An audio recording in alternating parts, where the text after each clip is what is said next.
My name is Graham McMahon, and I am the pastor at Common Life Church of the Nazarene in Chilliwack, BC, which is on the traditional and unceded territory of the Stalo peoples. We are so grateful for their stewardship of the land since time immemorial and for the relationships and guidance that they have blessed us with over the years that we have lived and served in this community.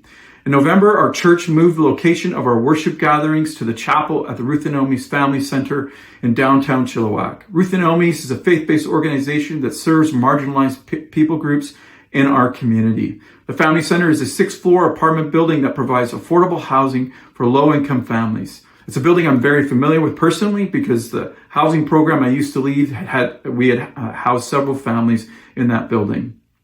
Our hope in moving our worship gatherings to the Family Center was to become a faithful presence to the families that live in that building.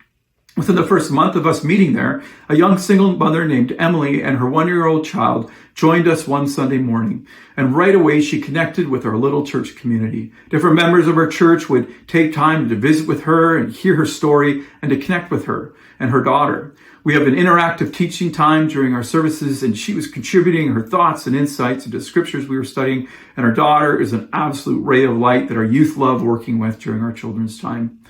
We have a practice as a church called Common Tithe, where we set aside 10% of our tithes and offerings to help those in our community.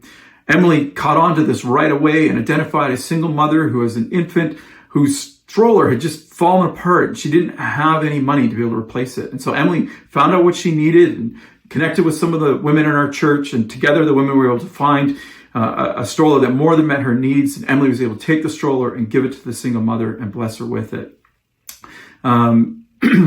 Emily facilitated the whole process.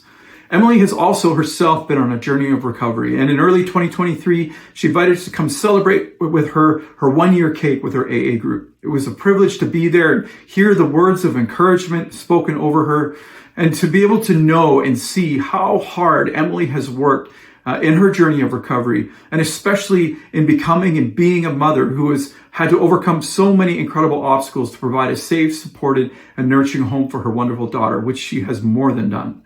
Emily came to our annual family meeting and contributed her insight into our times of discernment and times of reflection. And one of the things we were asked as pastors for this year's report was to provide something that God has taught us over this past year.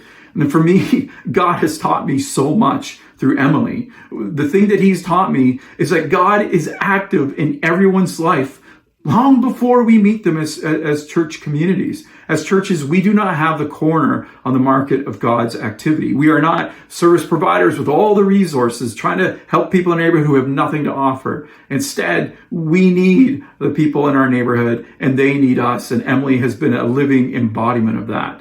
As soon as she joined our church community, she began contributing and shaping us. And we've been so grateful for the opportunities to show the love of Christ to her, but also for the way her and her daughter have shown the love of Christ to us. And we look forward to being able, together with Emily, to be able to love our neighborhoods well into the future. Respectfully submitted.